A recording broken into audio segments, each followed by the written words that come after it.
नमस्कार, मैं हूं आपके साथ मयंक मिश्रा। आज 6 मई है और पिछले 12 घंटों के अंदर हॉर्मूज में हालात बेहद तनावपूर्ण है।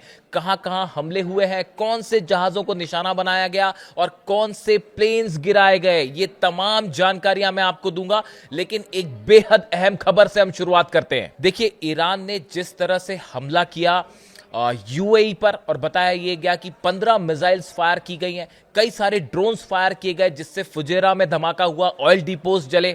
उसके बाद ये कयास लगने शुरू हो गए हैं कि आखिर ईरान ने यूएई पर हमला क्यों किया, अमेरिका की शिप पर और अमेरिका के प्लेन्स पर हमले क्यों किए गए।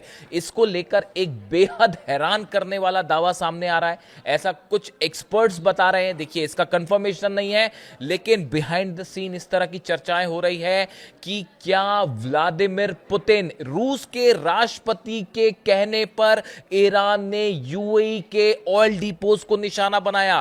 क्या रूस के राष्ट्रपति व्लादिमीर पुतिन के इशारे पर अमेरिकी शिप्स को निशाना बनाया गया हॉर्मूज में। देखिए, ये एक ऐसी थ्योरी है जो कई डिफेंस एक्सपर्ट इसकी चर्चा कर रहे हैं, जिसे समझना पड़ेगा असल में ये है क्या। शायद आप पहली बार इस बारे में सुन रहे हो। ये बड़ा हैरान करने वाला दावा है। अगर आप देखें, पिछले 15 से 20 दिनों के अंदर जो रूस की तुआबसे ऑयल रिफाइनरी है, सबसे बड़ी रिफाइनरी रूस की, उसके ऊपर 4 बार अटैक होते हैं, 4 बार ड्रोन अटैक्स हुए। देखिए, मैंने खुद ने ये वीडियो बनाए थे कि क्या डोनाल्ड ट्रंप के इशारे पर रूस की ऑयल रिफाइनरीज पर हमला हुआ। जिस तरह से यूक्रेन ने अचानक हमले शुरू कर दिए, क्या इसका कनेक्शन ईरान से है। देखिए, ईरान किसी भी तरह की न्यूक्लियर डील के लिए तैयार नहीं है। पुतिन तो यह भी कह चुके थे कि अगर ईरान तैयार है तो वो इसका यूरेनियम रखने के लिए तैयार है। लेकिन ये कोई भी बात डोनाल्ड ट्रंप को मंजूर नहीं है।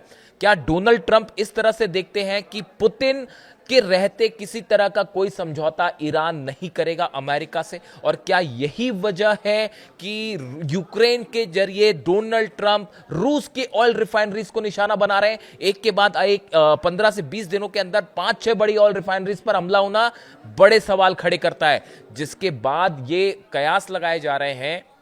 देखिए, जो थ्योरी सामने आ रही है उसमें बताया जा रहा है कि एक इंफॉर्मेशन रूस के द्वारा ईरान को दी गई कि यूएई और इजराइल बड़े हमला करने के लिए तैयार थे ईरान पर। देखिए, अमेरिका सीधा इस बार शायद जंग ना करे, इस तरह की बातें हुई।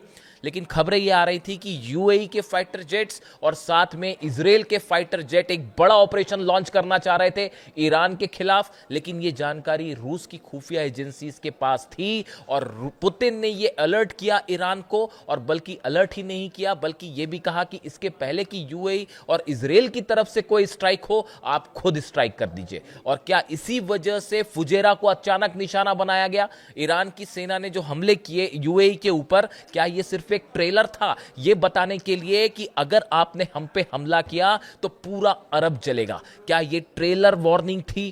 क्या इजराइल को यह संदेश दिया गया? क्या डोनाल्ड ट्रंप को यह संदेश दिया गया? क्या यूएई को यह संदेश दिया गया कि ईरान के खिलाफ अगर किसी भी तरह का एडवेंचरिज्म करेंगे, आप किसी भी तरह के हमले की कोशिश करेंगे, तो ईरान की सेना पिछली बार के मुकाबले ज्यादा बड़ा जवाब देगी? अमेरिका कि कई खुफिया एजेंसीज ये बात जाहिर कर चुकी हैं कि चाइना से कई एंटी शिप मिसाइल सप्लाई हो चुकी हैं ईरान को।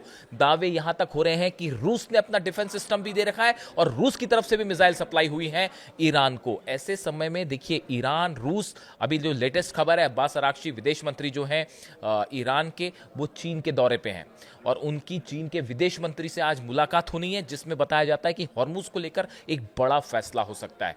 देखिए, रूस और चीन और ईरान तीनों मिलकर इस बात को तय कर चुके हैं कि हॉर्मूज में किसी भी तरह से 1 इंच भी कंट्रोल नहीं छोड़ा जाएगा। यह बात ईरान की तरफ से साफ कर दी गई है कि अमेरिका अगर यहां अपने वॉरशिप लाना की कोशिश करता है, जैसे अमेरिका ने कोशिश की अपने वॉरशिप लाके एस्कॉर्ट करके जहाजों को निकालने के लिए, यह बात ना पुतिन को मंजूर है, ना चीन को मंजूर है जिनपिंग को, और ना ही ईरान को मंजूर है। यही वजह थी कि ईरान ने अपनी एंटी शिप मिसाइल से अमेरिका के वॉरशिप्स को निशाना बनाया। कल जिस तरह से खबरें आई कि एक KC-135 जो जेट रिफ्यूलिंग जेट है, इस पर मिसाइल्स फायर की गई और यूएई पर हमले, ये ईरान का वो एग्रेसिव पोस्चर है जो संभवतः पुतिन के इशारे पर ईरान ने अचानक ये कदम उठाया। देखिए, इसको लेकर तमाम खबरें हैं कि ईरान में जो पॉलिटिकल लीडरशिप है, क्या वो इस बात के लिए तैयार नहीं थी कि यूएई पे हमला किया जाए या ना किया जाए।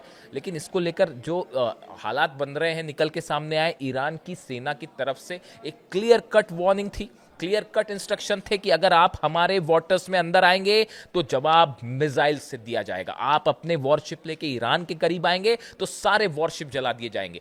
ये अप्रोच ईरान की सेना का है, ये अप्रोच अली खामेनी साहब के विजन का है। उन्होंने हमेशा ये बात साफ की कि अगर दुश्मन आप पे अटैक करता है, आप उसको उसी की भाषा में जवाब दीजिए। ये आखिरी संदेशों में से एक संदेश था अली खामेनी साहब का, आप उनके सोशल मीडिया पर जाके चेक कर सकते हैं। बिल्कुल उसी गाइडलाइन पर ईरान की सेना चल रही है। ईरान के आरजीसी के चीफ अहमद वाहिदी साहब चल रहे हैं और सारे फैसले ईरान की सेना ले रही है और जनता के कहने पे ले रही है। आप देख लीजिए वहां पे इंकलाब स्क्वायर में किस तरह से हर रात को लाखों लोग जमा होते हैं और पूरी रात प्रदर्शन करते हैं और सबकी एक मांग है, अमेरिका के साथ किसी भी तरह का कोई समझौता नहीं होना चाहिए, 1 इंच भी झुकना नहीं चाहिए। ईरान इस जंग में जीता है और विजेता के हिसाब से ही व्यवहार किया जाना चाहिए। अमेरिका अपने वॉरशिप लेके हॉर्मुज से पहले बाहर निकले, उसके बाद ही किसी तरह से हॉर्मुज को खोलने का लेकर जो है कोई कदम उठाया जा सकता है। ये एग्रेसिव अप्रोच ईरान की जनता का है, ये वो गुस्सा है जो वहां की छोटी छोटी बच्चियों का कत्ल किया गया, अली खामेनी साहब को निशाना बनाया गया।